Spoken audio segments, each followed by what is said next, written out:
Good morning, students. I am Harshada Moore. Welcome you all in the second video lecture of Unit 3 for the subject Human Resource Management. So, in yesterday's class, we have started Unit 3, that is Developing Human Resources, where we have discussed what is training, what is development, and we have also started to discuss the types of training. In yesterday's class, we have done with on-the-job training, and in today's class I'll be dealing with what are the different off-the-job trainings. So let's discuss it one by one. So what is off-the-job training? What does it mean? As I have told you, the training which will be given at organizational place is called as on-the-job training. So the training which will be given outside the organization, that will be called as off-the-job training. So it is a education method where employee learn more about their job or latest advancement in technologies in their field at a different location away from their workplace.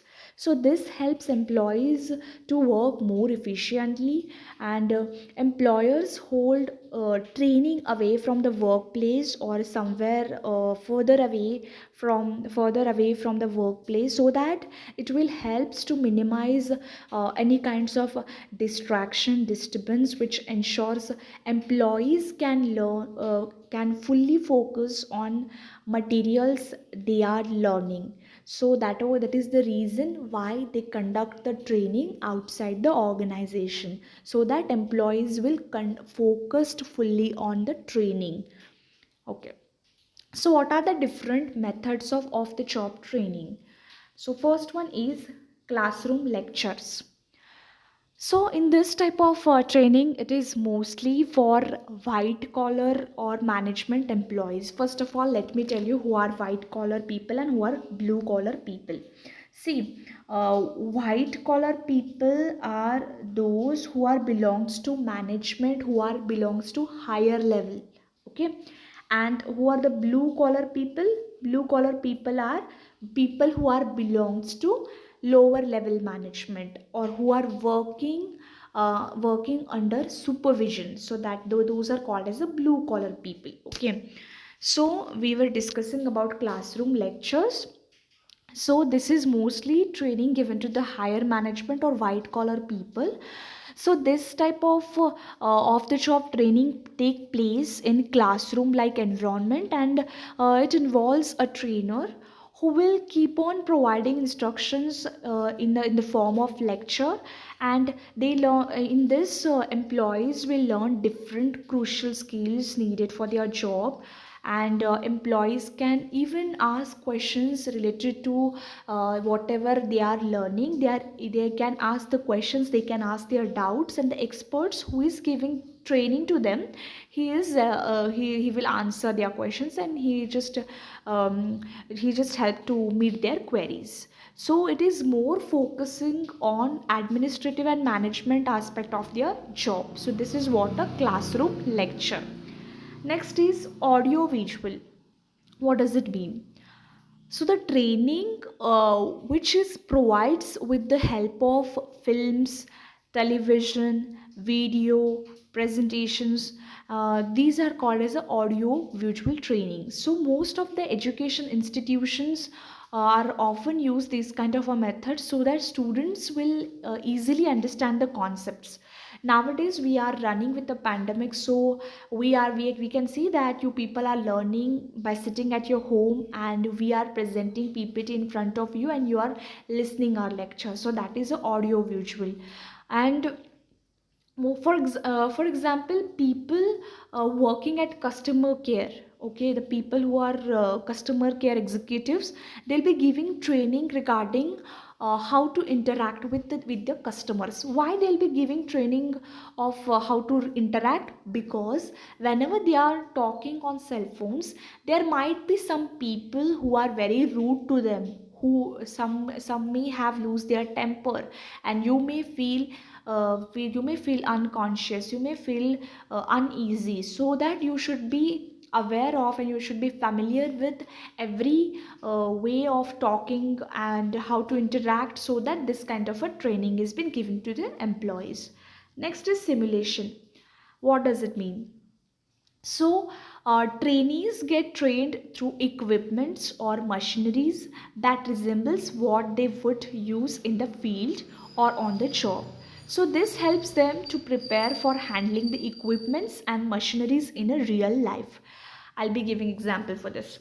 So whenever there is whenever you are doing study, you want to become a pilot, you want to become a pilot, so that time it's not possible. Whenever you'll be giving training, it's not always you're flying a real plane. No, first of all, the pilot may undergo simulation training to help them get ready for flying and real aeroplane. So they may not allow trainees to train using real aeroplanes in order to avoid costly damage, or even to avoid putting trainees' life in a danger. So simulation. So it is a trial. It is a demo. They have to just give a trial on a on a. It can be any, we can say it is just a way they have to it is a way they have to practice their work before they are actually working. Next is what is vestibule training. They create a same work setup outside the organization, and training and they give trainings. This is mostly to introduce them introduced to their employees about new advanced tools and machineries. They want them to use it to perform certain duties related to their job. So this is what a vestibule training. Next is what is case studies. So case studies, okay, this is a case studies. So in this, trainees will receive a situation or a problem in the form of case study that pertains to their field. Okay, they will get a written description about any situation which have occurred at past, and they'll be getting that situation in written format. The what employees have to do, they have to analyze that particular situation, and they have to give their own conclusion about whatever happened at past, so that the training instructor will check that conclusion in written format and helps trainees to improve their decision making skill. So that is what a case study is, where you are studying about whatever situations have been occurred in past. Next is what is role playing.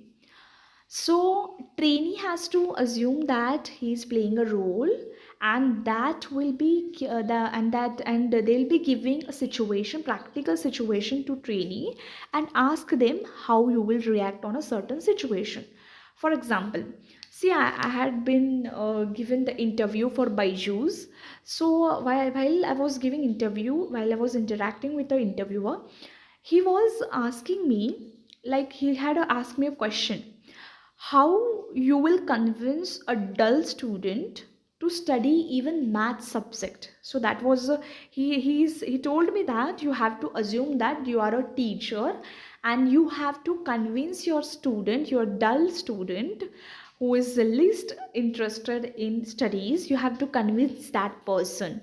So what will be the different ways you will react, you will respond to that student. So that is what a role playing, where you have to assume that you are playing a role of any executive, and how you will react on a situation. Next is management games. So trainees will be divided into different teams, and they have to give collectively solution. Okay, I'll give example for this. You may not understand this in this way. Uh, suppose there are 15 members at your department, and management, what will they do? They will divide five people, and they will form three teams. Okay, so this will be one team, this will be second team, and this will be the another team. So there will be three teams with 5 members in each team.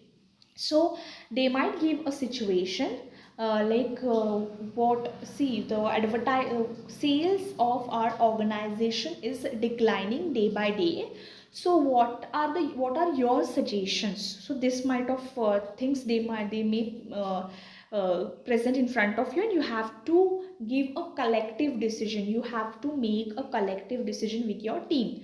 Why this kind of a games are conducted? So that you will be able to work in a team. You will learn leadership qualities, how to take lead, how to take initiative. So that is why these kinds of games are arranged. So these are the different of the job training. So this is enough for today's class. If anybody is having any doubts related to this aspect, you are free to ask your doubt. Next aspect we'll be discussing in the next class. Thank you.